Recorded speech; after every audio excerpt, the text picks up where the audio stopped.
Hello, Mark. I'm Jason, 49 from A class.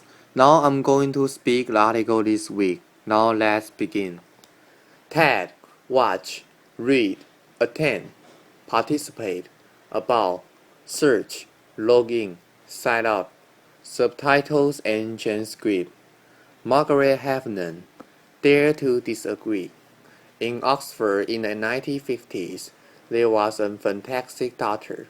She was very unusual, named Alice Stewart, and Alice was unusual partly because, of course, she was a woman, which was pretty rare in the 1950s, and she was very brilliant. She was one of, at the time, the youngest fellow to be elected to the Royal College of Physicians. She was unusual too because she continued to work after she got married, after she has kids, and even after he got divorced and was a single parent, she continued her medical work. And she was unusual because she was really interested in the new science, the emerging field of epidemiology, the study of patterns in disease. But like various scientists, she appreciated that to make her mark. And what she need to do was to find a hard problem and solve it. The hard problem that Alice chose was the rising incidence of childhood cancer. Most disease is correlated with poverty, but in case of the childhood cancer, the children who are dying seems mostly to come from affluent family. So what she wanted to know could explain this anomaly. Now Alice had trouble getting funding for her research. In the end, she got just £1,000 from the Lady Tata Memorial Prize, and that meant that she knew she only had one shot at connecting her data. Now she had no idea what to look for. This really was a needle in a haystack short of the search. So she asked everything she could think of. She could think of. Had the children eaten boiled sweet? Had they consumed colored drinks? Did they eat fish and chips? Did they have indoor or outdoor plumbing? What type of life they had studied school? And when her carbon copy questionnaire started to come back, one thing and one thing only jumped out with the statistical clarity of one kind that most scientists can only dream of.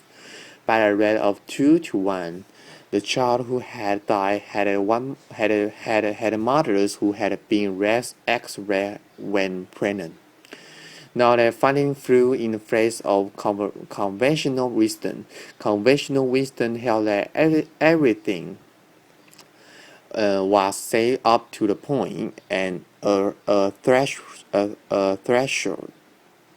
It's through the fact the conventional wisdom we watch huge enthusiasm for the cool new technology of late age, which was the X-ray machine. It's through the influence of doctors' idea of themselves we watch as people who help patients they didn't harm them. Nevertheless, Alice Stewart rushed to publish their preliminary finding in a lesson in the 1956. People got very excited. There was talk of Nobel Prize, and Alice really was in a big hurry to try to study all the cases of childhood cancer she could find before they disappear. In fact, she need not have hurry. He was fully 25 years before the British and American medical establishment abandoning the practice of X-ray pregnant women. The data was out there.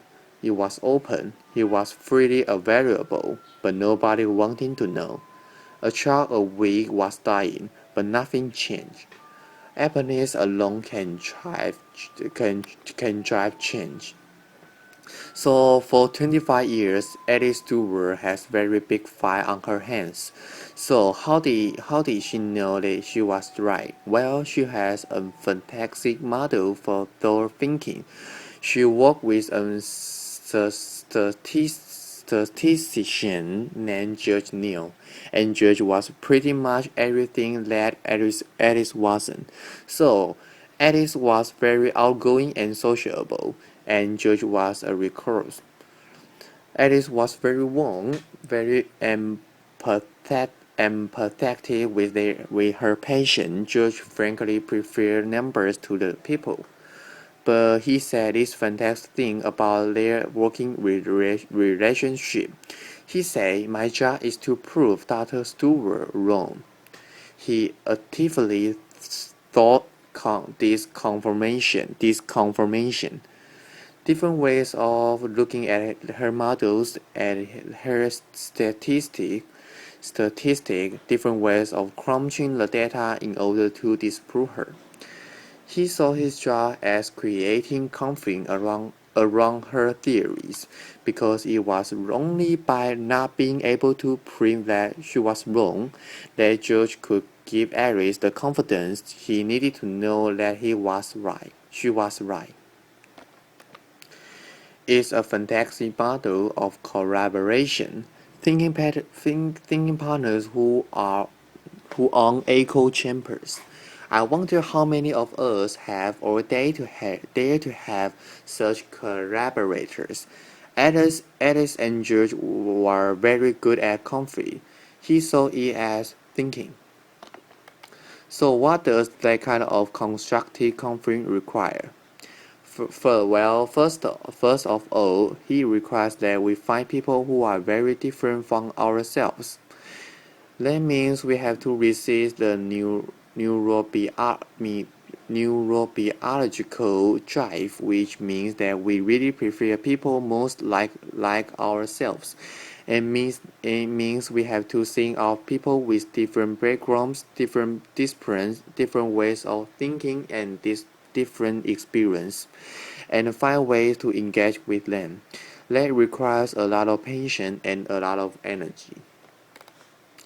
And the more I thought about this, the more I think, really, that is a kind of love. Because you simply won't commit that kind of energy and time if you don't really care. And it also means that we have to prepare to change our minds. Alice's daughter told me that every time Alice went head to head with a fellow scientist, they made her think and think and think again. My mother, she said, my mother didn't enjoy a fight, but she was really good at them. So it is one thing to do in a one-to-one relationship, but it strikes me that the biggest problem we face, most of the biggest disaster that we experience, mostly haven't come from individuals. They've come from organizations, some of them bigger than country, many of them capable of affecting some hundreds, thousands, and even some of them bigger than countries, many of them capable of affecting hundreds, thousands, and even millions of lives. So how do organizations think? Well, for the most part, they don't. And that isn't because they don't want to. It's really because they can. And they can because the people inside of them are too afraid of conflict. In the sphere of European and American executive, fully 85% of them acknowledge that he had an issue or concern at work that they were afraid to raise. Afraid of conflict that would provoke, afraid to get embroiled in argument that they didn't know how to manage, and feel that they were bound to lose. 85% is a really big number. It means that organizations mostly can do what George and Alice so triumphantly did. They can think together, and it means that people like many of us who have run organization and gone all of our way to try and find the very best people we can, mostly fail to get the best out of them. So how do we develop the skill that we need? Because it doesn't take skill and practice too. If we aren't going to be afraid of conflict, we have to see it as thinking, and then we have to get really good at it. So recently, I worked with an executive named Joe, and Joe worked for a medical device company. Sorry, and Joe was very worried about the device that he was working on. He thought that it was too complicated, and he thought its complexity created to margin of error that could really harm people. He was afraid of doing damage to the patient he was trying to help. But when he looked around his organization, nobody else seemed to be at all worried. So he didn't really want to say anything. After all, maybe he knew something he didn't. Maybe he looked stupid, but he kept worrying about it. And he worried about it so much that he got to the point where he thought the only thing he could do was leave a job he loved. In the end, Joe and I find a way for him to raise his concern, and what happened then is what most always happens in this situation. He turned out everybody asked exactly the same question and doubts. And now Joe and had allies. He could think together, and yes, there was a lot of conflict and debate and argument, but that allowed everyone around the table to be creative to solve the problem and to change the device. Sorry. John was what a lot of people might think of as Joe was what a lot of people might think of a whistleblower, except that like most all whistleblowers, he was a crank at all. He was passionately devoted to the organization and higher purposes that the organization served. But he had been so afraid of conflict until finally he becomes more afraid of the science. And when he dared to speak, he discovered much more inside himself and much more keep in the system than he had ever imagined. And his colleagues don't think of him as a crank. He think of him as a leader. So how do we have this conversation more easily and more often? Well, the University of Dell requires that its PhD students have to submit 5 statements that they were prepared to defend. It doesn't really matter what the statements are about. What matters is that the candidates are willing to and able to stand out to the authority. I think it is a fantastic system, but I think leaving it to PhD candidates is far too few people and way too late in life. I think we need to be teaching this skill to kids and adults at every stage of their development. If we wanting to have thinking organization and thinking society. The fact is that most of the biggest catastrophe that we witness really come from information that is secret or hidden. It comes from information that's freely available and out there, but that we are willfully blind to because we don't want to handle the conflict that it provokes. But when we dare to break the science, then When we dare to see and we create conflict, we enable ourselves and the people around us to do our very best thinking.